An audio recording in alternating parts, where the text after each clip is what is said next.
Tagore school बावड़ी के online class में आप सभी का एक बार फिर से स्वागत है। सभी स्टूडेंट को गुड मॉर्निंग। आज हमारा नेक्स्ट डे हो चुका है। तो कल अपन ने जो 13.1 है उस 13.1 का जो पहला क्वेश्चन था सत्य असत्य का वो वाला किया था, और दूसरा अपना जो क्वेश्चन था वो रिक्त स्थान की पूर्ति कीजिए, मतलब खाली जगह को हमको भरना था। तीसरा जो क्वेश्चन है हमारा वो तीसरा क्वेश्चन आज हम देखेंगे अपना। तो तीसरा क्वेश्चन क्या कहता है? तीसरा क्वेश्चन कहता है दो सकेंद्रीय वर्तों में दो सकेंद्रीय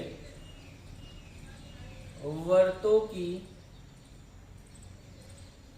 त्रिज्याएं दो सकेंद्रीय वर्तों की त्रिज्याएं क्रमशः यानी कि लगातार 5 सेंटीमीटर व 3 सेंटीमीटर हो तो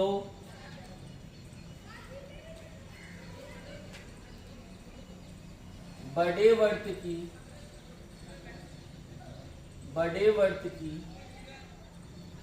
उस जीवा की लंबाई ज्ञात कीजिए। बड़े वर्त की उस जीवा की लंबाई ज्ञात कीजिए जो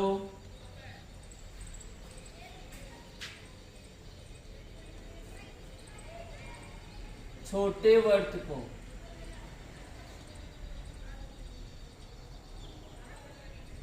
स्पर्श करती है। पर्सन क्या दे रखा है? पर्सन दे रखा है हमारा कि दो वर्त है और उन दोनों वर्तों की त्रिज्याएं क्रमशः 5 सेंटीमीटर और 3 सेंटीमीटर है। तो इसने कहा है कि बड़े वर्त की उस जीवा की लंबाई ज्ञात कीजिए जो छोटे वर्त को क्या करती है? स्पर्श करती है। आपको याद हो तो अपना जो उदाहरण नंबर 2 आया था, उसी परमेय से इसी के जैसा ही था, परमेय थी और उसी से संबंधित हमारा पर्सन आ गया। परमेय क्या थी? सिद्ध कीजिए दो सकेंद्रीय वर्तों में बड़े वर्त की जीवा जो छोटे वर्त को स्पर्श करती है, स्पर्श बिंदु उसे क्या करता है जी? समद्विभाजित करता है। स्पर्श बिंदु उसे समद्विभाजित करता है।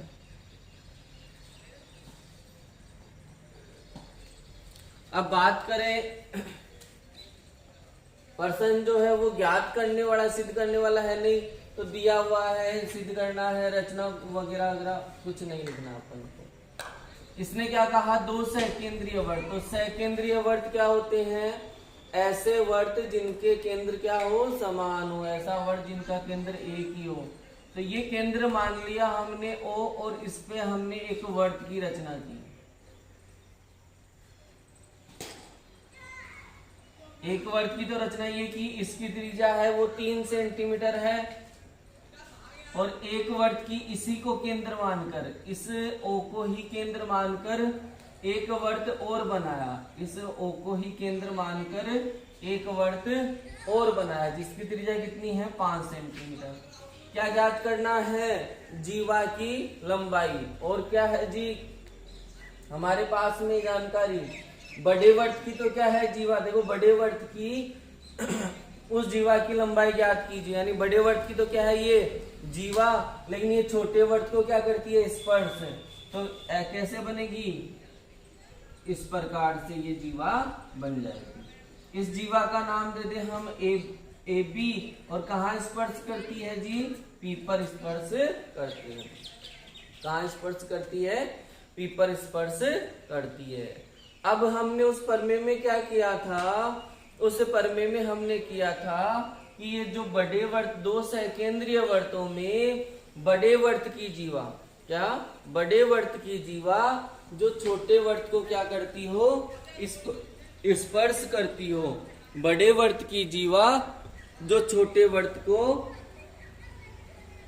स्पर्श करती है, स्पर्श बिंदु उसे समद्विभाजित करता है। यानी ये वाला बिंदु है, इस ए बी को क्या करता है? समान दो भागों में विभाजित करता है। इसका मतलब हमें क्या ज्ञात दिया है उस पर में से हमें क्या जानकारी है कि एपी है वो किसके बराबर होगा, बीपी के बराबर। एपी है ये जो एपी भुजा है ये किसके बराबर होगी, बीपी के। अब आपको पता है आपको तो एबी की लंबाई ज्ञात करनी है, तो यदि एपी की आ जाएगी तो उतनी ही किसकी हो जाएगी, बीपी की हो जाएगी। तो त्रिज्याएं दे रखी है, देखो ओ को किससे मिला दिया मैंने, पी से मिला दिया। ओ को किससे मिला दिया, पी से मिला दिया। तो ये तो क्या हो गई, छोटे वर्त की त्रिज्या यानी कि 3 सेंटीमीटर। अब ओ को मैं किससे मिलाता हूं, ए को। ए कहाँ है, बड़े वर्त की परिधि पर। ए कहाँ है, बड़े वर्त की परिधि पर। और ओ क्या है, केंद्र। तो केंद्र से परिधि की दूरी क्या हो जाएगी, त्रिज्या। और बड़ी वाली त्रिज्या कितनी है जी, 5 सेंटीमीटर। देखो चूंकि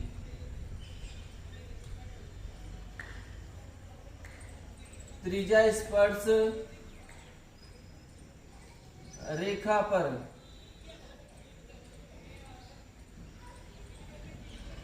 लंब होती है, हम क्या जानते हैं कि जो त्रिज्या होती है वो स्पर्श रेखा पर लंब होती है।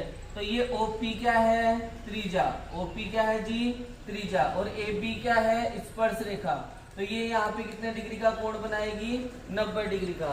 इसका मतलब ये जो त्रिभुज बना है ये कौन सा त्रिभुज हो गया, इस त्रिभुज का प्रकार कौन सा हुआ, समकोण त्रिभुज। तो लिखेंगे समकोण त्रिभुज एओपी में, या एपीओ कर दो, ओपीओ कर दो। समकोण त्रिभुज एपीओ में करते हैं आगे। देखो समकोण त्रिभुज की बात आती है तो वहां पे हमें पाइथागोरस प्रमेय याद रखनी होती है। कभी भी समकोण त्रिभुज में यदि कोई भुजा ज्ञात करनी हो, समकोण त्रिभुज में यदि कोई भुजा ज्ञात करनी हो तो पाइथागोरस प्रमेय लगाएंगे। अब पाइथागोरस प्रमेय बता देता हूं एक बार। 90 डिग्री के सामने वाली भुजा होती है कर्ण, ये हमेशा ही नो चेंज।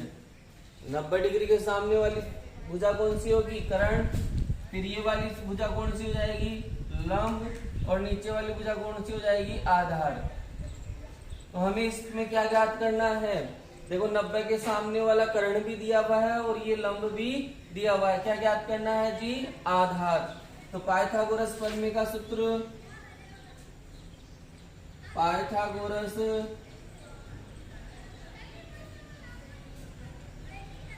प्रमेय से, पाइथागोरस प्रमेय क्या कहती है, आधार बराबर अंडर रूट कर्ण का स्क्वायर माइनस लंब का स्क्वायर। प्रमेय क्या कहती है, हमें आधार ज्ञात करना तो आधार वाला सूत्र, कर्ण ज्ञात करना हो कर्ण का और लंब ज्ञात करना हो लंब का। आधार कितना दे रखा है, इस त्रिभुज में देखना, पूरा नहीं देखना है। इस त्रिभुज में आधार कितना है, ये वाला नहीं दे रखा तो इस भुजा का नाम लिख दो। क्या हो जाएगा भुजा का नाम, एपी। क्या हो जाएगा जी, एपी। अंडर रूट कर्ण 90 के सामने भुजा कितनी है, 5 सेंटीमीटर। तो यहाँ कर्ण का स्क्वायर है तो यहाँ भी क्या हो जाएगा, 5 का स्क्वायर माइनस लंब का स्क्वायर। लंब कितना है, ओपी। और ओपी का स्क्वायर यानी 3 का क्या हो जाएगा, स्क्वायर। एपी बराबर अंडर रूट 5 का स्क्वायर 25 और 3 का स्क्वायर 9। तो एपी बराबर अंडर रूट के 16। एपी बराबर कितना आ गया जी, अंडर रूट के 16। अब अंडर रूट 16 है यानी 16 का वर्गमूल। और 16 का वर्गमूल कितना होता है, तो 16 किसका स्क्वायर होता है, 4 का। तो 16 का वर्गमूल कितना हो जाएगा, 4 सेंटीमीटर। यानी एपी हमारे पास में कितनी आ गई जी, 4 सेंटीमीटर। एपी कितनी आ गई, 4 सेंटीमीटर। लेकिन हमें क्या ज्ञात करना था, हमें तो एबी भुजा की लंबाई ज्ञात करनी थी। किसकी, एबी भुजा की लंबाई। तो हम उस प्रमेय से क्या जानते हैं कि एपी है वो बराबर होगी किसके, बीपी के। एपी है वो बराबर होगी किसके जी, बीपी के। क्यों, क्योंकि दो सकेंद्रीय वर्तों में बड़े वर्त की जीवा, बड़े वर्त की तो जीवा, जीवा क्या होती है, जो वर्त की परिधि को दो बिंदु पर प्रतिच्छेद करे। तो बड़े वर्त की जीवा जो छोटे वर्त को क्या करती है, स्पर्श करती है। तो छोटे वाले वर्त को कहाँ स्पर्श करती है, पी पर। तो स्पर्श बिंदु यानी पी इसको क्या करता है, समद्विभाजित करता है। समद्विभाजित का मतलब होता है समान दो भागों में विभाजित करता है, यानी एपी बराबर क्या होता है, बीपी। ये हमने कहाँ पढ़ा, परमेय से। अब हमारे पास में किसका मान आया है, एपी का। एपी कितनी है, 4 सेंटीमीटर। तो एपी और बीपी दोनों की दोनों कितनी हो जाएगी, 4 सेंटीमीटर। किसका मान ज्ञात करना है, एबी का। तो 2 × 4 तो कितना आ जाएगा, 8 सेंटीमीटर। तो एबी की भुजा की लंबाई कितनी आ गई, 8 सेंटीमीटर। देखो एक टुकड़ा दे रखा है, 2 टुकड़ा ज्ञात करना, दोनों बराबर ही तो है। तो किससे गुणा कर देंगे, 2 से गुणा करवा देंगे। किससे करवा देंगे, 2 से। या आप ऐसे भी कर सकते हो, ए बी है उसको अपन एपी प्लस बीपी ऐसे भी लिख सकते हैं। तो ए बी तो ऐसा का ऐसा, एपी भुजा की लंबाई कितनी आई, 4 सेंटीमीटर, और बीपी की भी कितनी है, 4 सेंटीमीटर। तो ए बी बराबर कितना हो जाएगा हमारा, 8 सेंटीमीटर। ऐसे कर लो या फिर ऐसे, दोनों में से एक करना है, दोनों नहीं करना है हम। तो ये आपका क्वेश्चन नंबर 3 था। दो सकेंद्रीय वर्तों में जिनकी त्रिज्या 5 सेंटीमीटर और 3 सेंटीमीटर है, तो बड़े वर्त की उस जीवा की लंबाई ज्ञात कीजिए जो छोटे वर्त को क्या करती है जी, स्पर्श करती है। डायग्राम बनाया, एक भुजा की लंबाई ज्ञात करनी है। त्रिभुज कौन सा बना, समकोण त्रिभुज। काम क्या लेंगे, पाइथागोरस प्रमेय। ज्ञात क्या करना है, आधार। सूत्र होता है आधार बराबर √ कर्ण स्क्वायर माइनस लंब स्क्वायर। कर्ण है 5 सेंटीमीटर, लंब है 3 सेंटीमीटर। 5 का स्क्वायर 25 हुआ, 3 का स्क्वायर 9 हुआ। 25 में से 9 गए, 16 रहे। √16 का वर्गमूल कितना, यानी 16 का वर्गमूल कितना होगा, 4 सेंटीमीटर। तो ये एपी भुजा की लंबाई कितनी आ गई, 4 सेंटीमीटर। फिर हम क्या जानते हैं परमेय से, कि बड़े वर्त की जीवा जो छोटे वर्त को स्पर्श करती है, स्पर्श बिंदु से क्या करता है, समान दो भागों में बांटता है। तो एपी है और बीपी क्या हो जाएंगे, दोनों बराबर। तो एपी है वो बीपी दोनों बराबर होंगे, और दोनों ही कितने कितने के होंगे, 4-4 सेंटीमीटर के होंगे।